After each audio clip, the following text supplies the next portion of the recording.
Hello साथियों। आज हम लोग बात करेंगे रीजनिंग का एक बहुत ही अच्छा क्वेश्चन, लेटर सीरीज से संबंधित क्वेश्चन, जिसमें इंग्लिश अल्फ़ाबेट के बहुत ही अच्छे लॉजिक का क्वेश्चन बनाया है उसने। ये आपके मॉक टेस्ट का क्वेश्चन है, जिसका लेवल बहुत ही हम कहेंगे अच्छे लेवल का क्वेश्चन है। अगर आपको इस लेवल तक की चीज़ें नहीं क्लियर हैं तो आपको एग्ज़ाम में दिक्कत होगी। तो आज हम लोग देखेंगे इस क्वेश्चन का सोल्यूशन, किस अप्रोच के साथ हम एग्ज़ाम में जाएंगे और क्या कंसेप्ट हमारे माइंड में होने चाहिए। चलिए देखते हैं क्वेश्चन अपना हम लोग। क्वेश्चन है हमारा लेटर सीरीज का, कह रहा है find the next term in the following sequence. Letter कौन कौन से हैं? कह रहा है डी और सी का ग्रुप है, ये जी है, फिर H F B T O S Z Y, आगे क्वेश्चन मार्क। क्या सीरीज है क्या नहीं है समझ में नहीं आ रही है। सबसे पहले हम लोग क्या करेंगे, कोडिंग करेंगे इसकी। तो हमें पता है कि डी होता है 4 और सी होता है 3। अगर जी की बात करें तो जी होता है 7, एच और एफ में बात करें तो एच होता है 8 और एफ होता है 6, और बी की बात करें तो होता है 2। टी और ओ में अगर टी की बात करें तो ये होता है हमारा 20 और ओ होता है हमारा 15। एस की बात करें तो प्लेस वैल्यू होती है 19। जेड की बात करें तो 26 और वाई की बात करें तो हम लोग 25। अच्छा, दो दो लेटर के ग्रुप से हो सकता है अल्टरनेट बातें बन रही हूँ। तो डी से एच ऐसा लगा +4 है, लेकिन ये बहुत दूर हो गया, सीक्वेंस फेल। जी से बी चीज़ें माइनस हुई, बी से चीज़ें प्लस हुई, ये भी थोड़ा समझ में नहीं आया क्या हो रहा है क्या नहीं हो रहा है। कोई बात नहीं, इग्नोर करते हैं। अच्छा, जब हमने नंबर देखे 4 और 3 7, तो हमें ऐसा लगा कि यहाँ पर डी एस तो नहीं लग रहा है, क्योंकि अगर हम 4 और 3 को ऐड कर देते हैं तो हमको क्या मिल जाएगा, 7 मिल जाएगा। अच्छा, कोई बात नहीं। अब अगर हमने एच और एफ ये डेटा उठाया तो 8 और 6 को ऐड करेंगे तो हमको 14 मिलेगा, जबकि हमको लाना कितना है, 2 लाना है। अच्छा, 14 हमें लगा डबल डिजिट हो गया, फिर डीएस लगा दें तो ये डीएस तो 5 आएगा। लॉजिक फेल, लॉजिक फेल हो गया। अब बात आई कि 14 और ये जो लेटर बी लिखा है, ये जो लेटर क्या लिखा है, बी लिखा है। बी हमने बताया था आपको, ओवरलैप बताया है कि अगर आप ए टू जेड लिख रहे हो तो आपने 1 से लेकर 26 तक टोटल लेटर लिख लिए। अब आपको हम दोबारा बोलें कि आप ए लिखो तो ये आपका कौन सा लेटर होगा, 27 होगा। मैं दोबारा आपको कहूँ कि आप बी लिखो तो ये आपका कौन सा लेटर होगा, 28th लेटर होगा। तो अगर मैं कहूँ कि ये बी 2 नहीं लिखा है, ये बी हमारा 28 लिखा है, बोल सकते हैं। तो अगर मैंने कहा कि 28 लिखा है तो 14 को क्या हम 28 बना सकते हैं, बिल्कुल बना सकते हैं।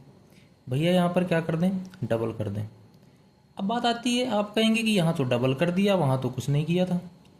तो वही बात मैंने कही कि आपको ये सोचना है कि ये नंबर आए कहाँ से, तो ये 2 आया कहाँ से। तो आप देखो तो आपके पास नंबर थे 8 और 6, तो 8 और 6 से क्या हम 2 निकाल सकते हैं, बिल्कुल निकाल सकते हैं। अगर हम 8 - 6 कर दें तो हमको 2 मिल जाएगा। आपको तो वहाँ पर 4 + 3 था, तो अगर मैं 4 - 3 कर दूँ तो 1 मिल जाएगा। तो बात यह है कि 7 और 1 से 7 लाना है और 14 और 2 से 28 लाना है। सीक्वेंस समझना बहुत ही कायदे से। आपके पास 2 नंबर हैं n1 और n2, आपने उन दोनों को ऐड किया और मल्टीप्लाई किसको कर रहे हो, n1 - n2 को, और ये हमारा रिजल्ट जो है वो क्या है, आंसर है। ये है खेल इसका। यानी आप बोल सकते हैं n1 का स्क्वायर माइनस n2 का स्क्वायर।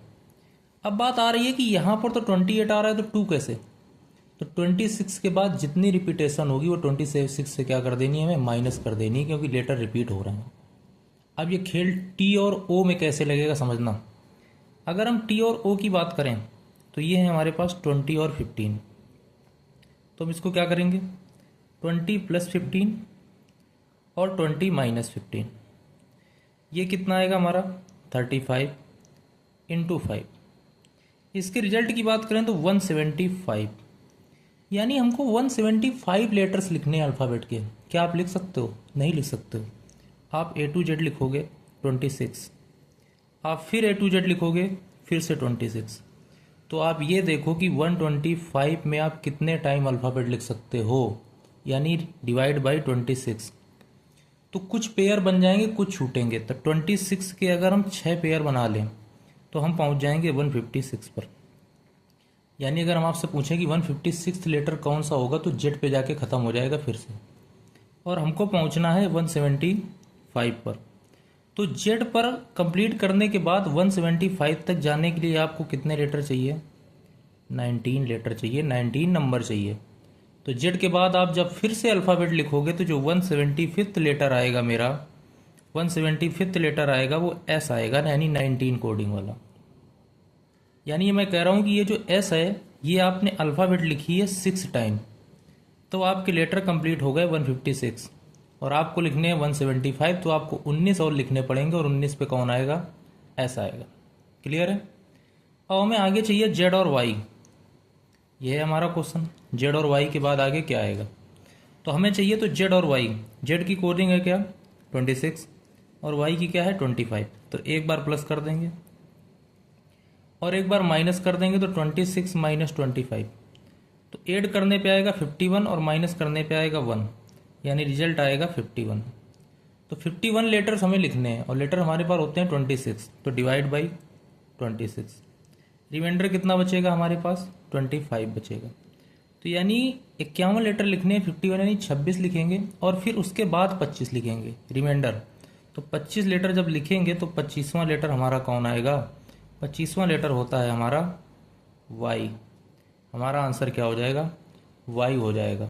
ये जो हमारे पास ऑप्शन थे इसमें से वाई कहाँ लिखा हुआ है हमारा? सी ऑप्शन पे। तो सी ऑप्शन हमारा आंसर क्या हो जाएगा? राइट हो जाएगा। बहुत ही अच्छा क्वेश्चन था कि यहाँ पर आपको अल्फ़ाबेट लिखनी है और ये जो दो नंबर लिखने हैं इनको आपको करना क्या है? एक बार प्लस एक बार माइनस और उन रिजल्ट का कर देना है मल्टीपल। लेकिन होगा क्या? रिजल्ट अगर आपका 26 से कम है तो कोई दिक्कत नहीं, हमें लेटर्स पता है। 26 से ज़्यादा है तो आपको अल्फ़ाबेट बार बार रिपीट करते हुए जाना है, तो कौन सा लेटर आपको मिलेगा? तो बहुत ही अच्छे लेवल का क्वेश्चन था ये। वीडियो आपको अच्छा लगा हो तो शेयर कर दीजिएगा। बहुत ही अच्छा क्वेश्चन दिखा तो हमने सोचता है कि इसका जो है सोल्यूशन बता दिया जाए यूट्यूब के अंदर। ठीक है, बाकी मिलते हैं आपसे नेक्स्ट वीडियो में।